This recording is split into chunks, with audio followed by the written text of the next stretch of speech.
Dear students, let us discuss the poetic devices of this poem, The Heart of the Tree. Now, when we begin the poem, you'll find that the tree has been personified as it possesses a heart which is kind and benevolent. So, over here, the poet has given a living identity to a tree. A tree has a heart. Okay, so tree is personified. In the first line of the poem, you'll find that the poet begins with a rhetorical question. So rhetorical question is something which the poet doesn't expect any answer from anyone. In fact, he gives the answer on his own, right? So over here in the first line, he has questioned that what does he plant? He plants a tree. But in next few lines, he has given the answer.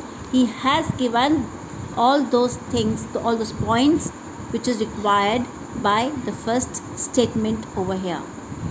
Next, coming to the second line of the poem, over here, he plants a friend of sun and sky. So you'll find that the poet has personified tree as a friend of sun and sky. In the third line, you'll find the poet uses the words flag of breezes. The flag of breezes refers to the leafy branches of a tree. Therefore, over here, the flag of breezes, they symbolize freedom.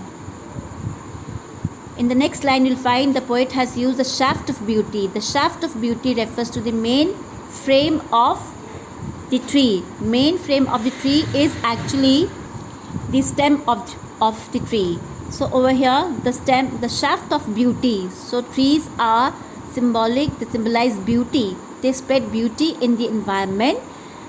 Towering high. So they grow so tall, depicting that they actually deserve the ultimate kind of praise. They are symbol of positivity in the environment. Next, children, come to the next line.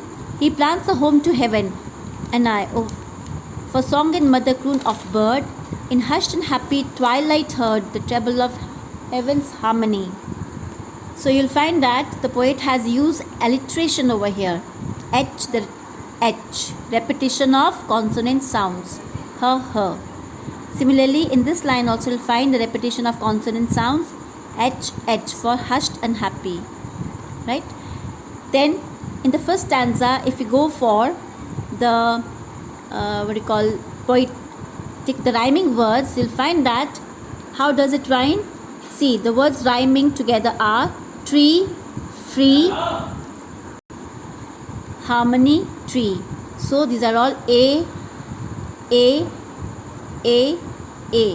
Now you see the second line, sky, high.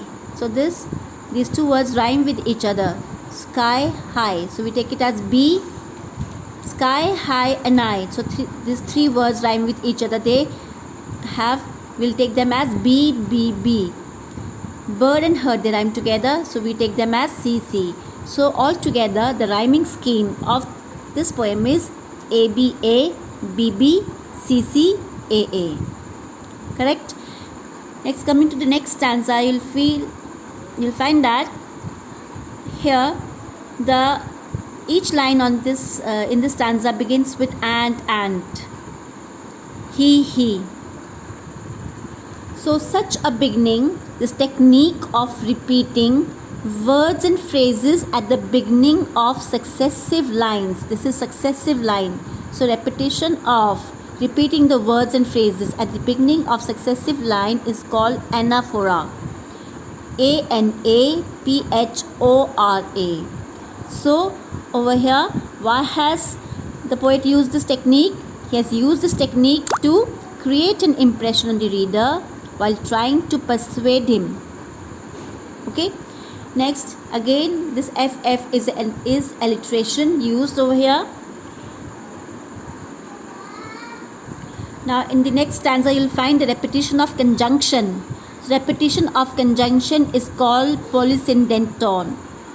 So it is spelled this way. You can just note down polysyndeton. It's a repetition of conjunction. So this is used to emphasize the importance of what is being said.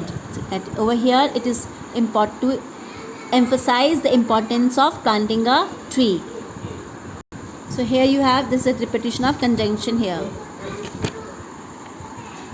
So please note down these few points over here. This is anaphora, mention technique of repeating words and phrases at the beginning of successive lines, like and, seed, and buds of day to be, and years that fade and flush again, right? Here we have polysyndon, repetition of conjunction, and it emphasizes the importance of what is being said. But in this poem, the poet emphasizes on planting a tree. Then poetic devices, like when the beginning, I was telling you about the rhetorical question phrase at the beginning of a line, it is also called hypophora. Okay.